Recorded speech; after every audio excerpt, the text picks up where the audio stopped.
Well, the president holding a job summit today looking for solutions to the unemployment crisis. But if you are out of work right now, any solution that comes out of that might not impact you for a while. So what can you do? How can you plan for the future? Vera Gibbons is an MSNBC analyst. You've got some ideas for us today.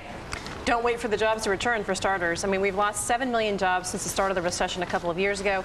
And unlike other recessions, I mean, these jobs are just not coming back for a variety of reasons. I mean, that was the problem in Detroit. We were just talking about that. The auto industry, the housing industry, some of these other boom industries, I mean, they were boom, not anymore. They're not coming back. Also, the internet is changing the way a lot of industries are doing business. The retail sector, banking, our industry. Wouldn't you hate to be a college grad looking for a job in media right now? Right. Yeah. I mean, and then real estate brokers sitting on the sidelines right now waiting for that industry to come back. And the other thing, too, that's happening is like the jobs are continuing to be farmed out overseas to India, to China. So you've got more than just a recession at play here, unlike previous recessions when they started coming back. Well, what are you talking about when you say stop being stubborn? Who's being stubborn? Don't people want to get out there and get that job? Well, some do, and some have stopped looking altogether because they're dead set on being in one specific industry. But you have to look at the industries that are actually growing. Healthcare, education, the environment, green jobs are big, of course. So you have to look at broaden your horizons, if you will. You may actually have to switch industries altogether, get another degree, you know, get some more skills going here. And look beyond big companies. That's your next tip as well. Corporate profits are up because of all the cost cutting. You know, they're lean, they're mean, they're efficient.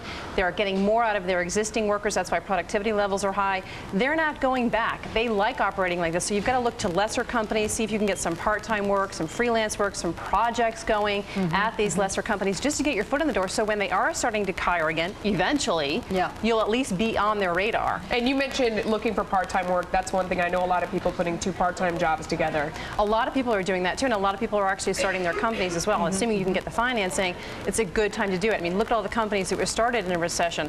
Microsoft, HP, IHOP, a slew of companies were. It's a good time to start. IHOP during a downturn. I didn't know that one. There you go. So if you actually have a good idea, then now's the time to actually look into it, come up with a business plan. If you think it's marketable, it's a great time to be your own boss. And it's also, you take your passion, turn it into a profit. Right. That's your idea. I mean, think about it. If you want to invest all that time and money in something, turn it around. Well, that's if there's one good thing to come out of this recession, people are actually looking inward, trying to figure out what makes them happy, really assessing the situation and saying, you know what, I'm going to try to turn this hobby into a full-time deal.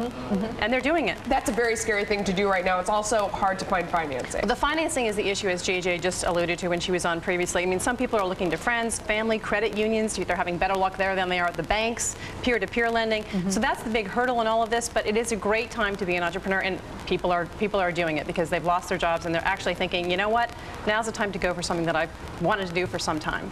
Interesting. All right, Vera Gibbons, thanks so much. Those are some great points. And she clearly got the memo: black boots, black skirt, blonde. It all works. Blonde hair. It all works. We just had to mention that in case y'all knew that.